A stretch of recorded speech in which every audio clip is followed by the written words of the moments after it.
Hello everyone, welcome back to my channel Life Nurturing. Today I'm excited to share a book summary with you focusing on Noise by Daniel Kahneman.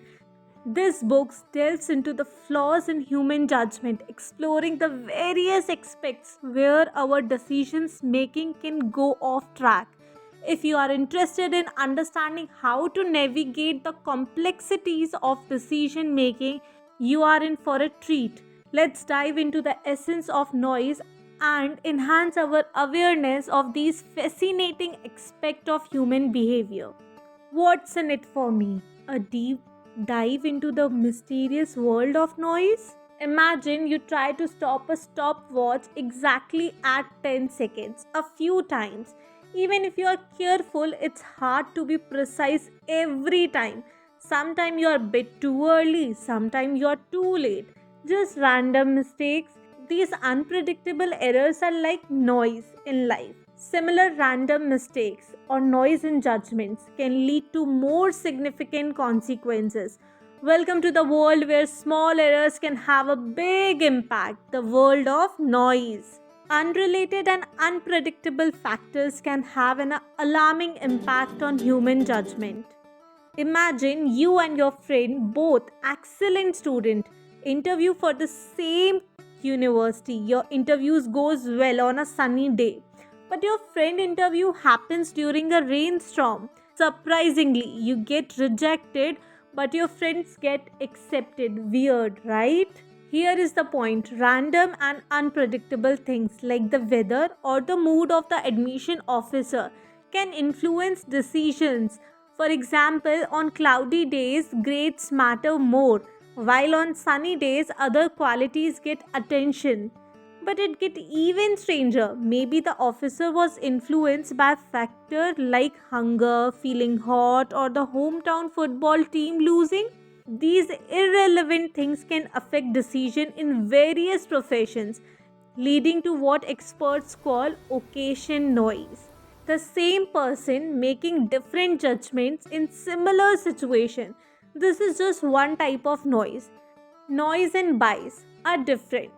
Though bias can lead to noise, let's understand this topic. Okay, let's pretend you and a friend are at a carnival playing a shooting game.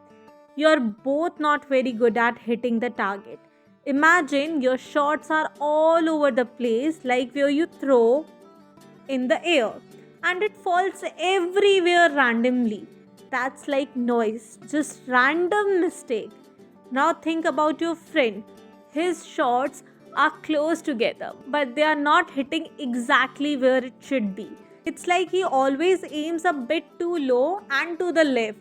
This is called bias, making the same kind of mistake over and over and over.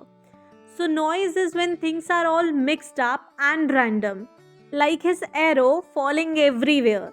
Bias is when you keep making the same mistake, like always shooting to the left.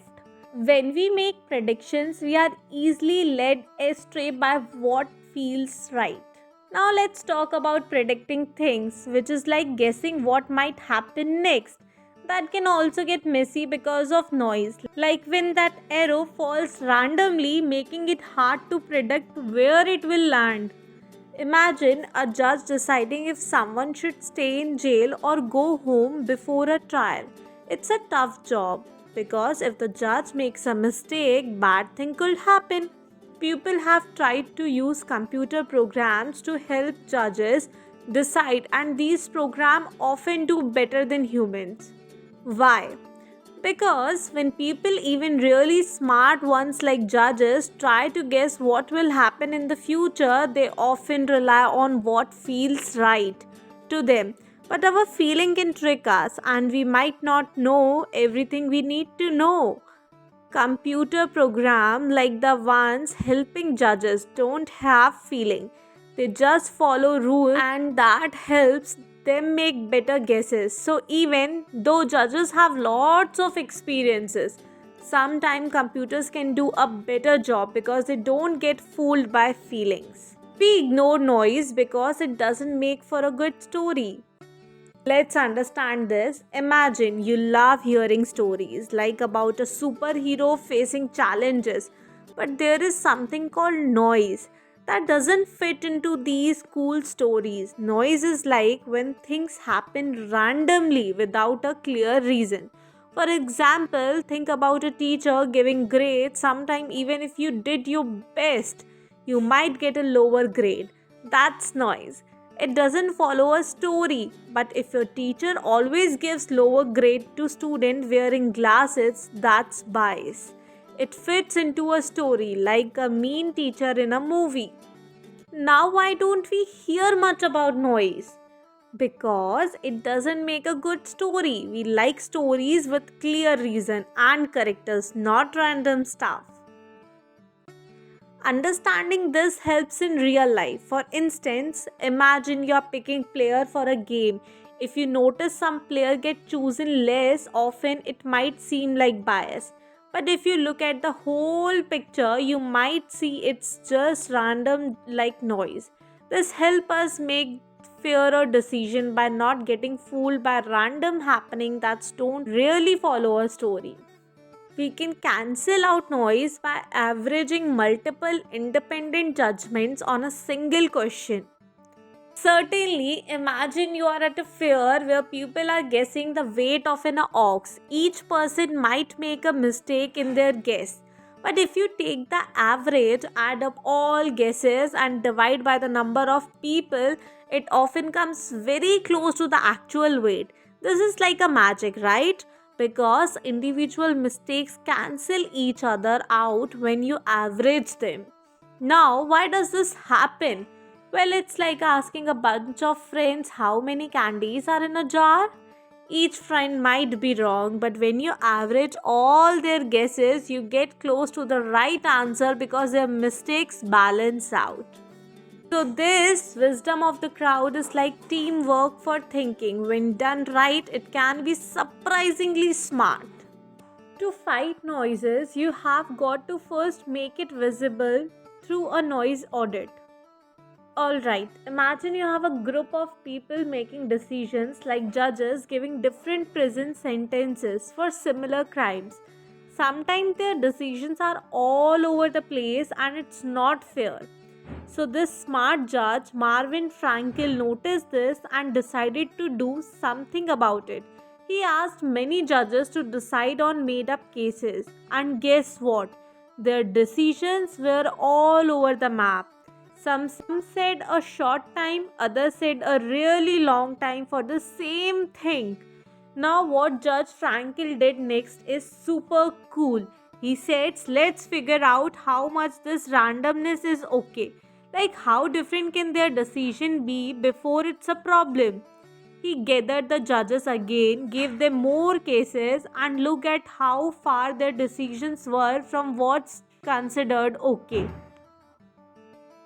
It's turned out there was a lot of randomness, meaning the decisions were all over, not consistent. So, here's the simple trick. If you want to fix their randomness, you first need to see how much of it is okay. You do this by giving your decision makers some pretend cases, see what they decide, and check if it's way too varied. That way, you can understand the problem like taking a picture of it, and once you see it, you can work on making things fairer and less random. It's like fixing a game to make sure everyone plays by the same rules. Cool, right? Decision hygiene can reduce noise, and like regular hygiene, it's about discipline and prevention. Think of decision hygiene like washing your hands before surgery. Just as surgeon prevents germ from entering your body, we can reduce noise and decision through discipline and prevention. First, when making important choices, stop and think statistically instead of jumping into a story. Look at similar cases. For instance, if you are assessing a new CEO, compare their situations to other in the industry. Don't rely solely on personal details.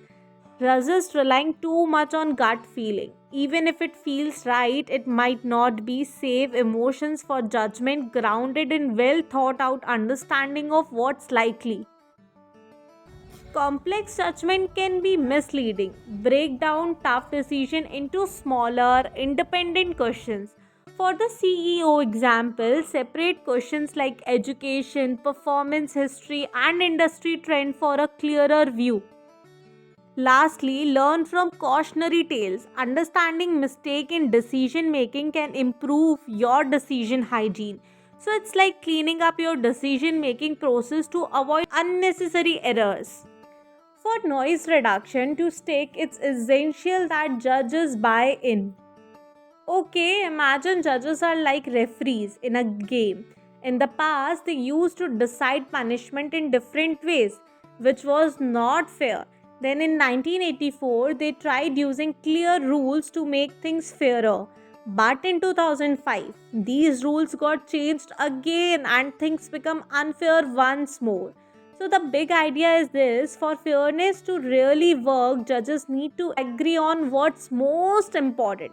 It's like playing a game where everyone needs to agree on the main goal. In this case, the main goal for judge should be to make sure that they get things right and fair, not just doing whatever they feel like. They should use clear rules like in a game to decide on punishment.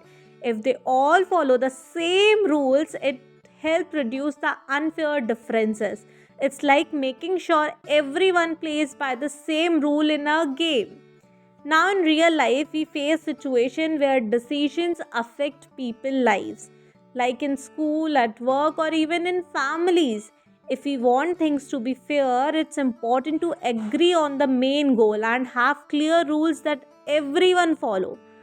So now I'm going to tell you the final summary. So sometimes people make decisions that are kind of a random and it can cause problem, but the good news is we can fix this by being smarter about how we make decisions.